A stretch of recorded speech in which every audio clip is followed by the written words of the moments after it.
दर्शकवृन्द दुर्गा प्रसाई आफै गाडी चलाएर अगाडि बढ्दै हुनुहुन्छ। निकै नै अप्रिय अवस्था देख्न सक्छौँ हामी। यहाँ प्रहरीले अश्रु ग्यास चलाएको छ।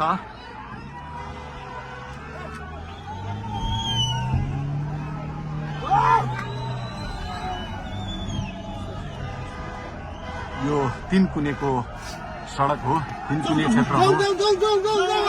उहाँ आफै आफै गाडी चलाउँदै अगाडि बढिराख्नु भएको छ। हामी दुर्गा प्रसादसँगै अगाडि बढिरहेका छौँ। यहाँ निकै ठुलो मात्रामा युवाहरूको उपस्थिति देख्न सकिन्छ।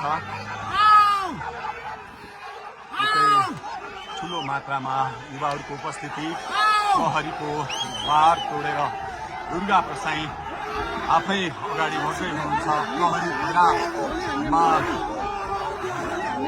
प्रहरीलाई गाडीले पेलेर दुर्गा प्रसाई अगाडि बढ्दै हुनुहुन्छ। हामी दुर्गा प्रसाईसँगै अगाडि बढ्दैछौँ। यहाँ कसैले रोक्न सक्ने अवस्था छैन। दर्शकवृन्द प्रहरीलाई दुर्गा प्रसाई पेलेर अगाडि बढिरहेको भएको छ। प्रहरी गाडीको चाबी खोज्न लागि परेको छ र दुर्गा प्रसाईले प्रहरीको एक लेयर तोडिसक्नु भएको छ र अब अगाडि सशस्त्र प्रहरीको टोली रहेको छ।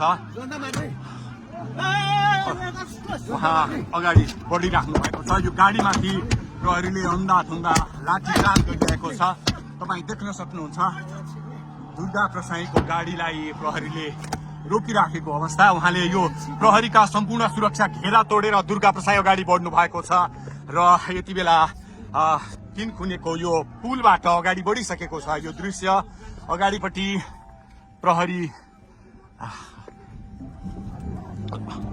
प्रहरीका यी घेरा तोडेर दुर्गा प्रसाई अगाडि बढिराख्नु भएको छ। हामी दृश्य देख्न सक्छौँ।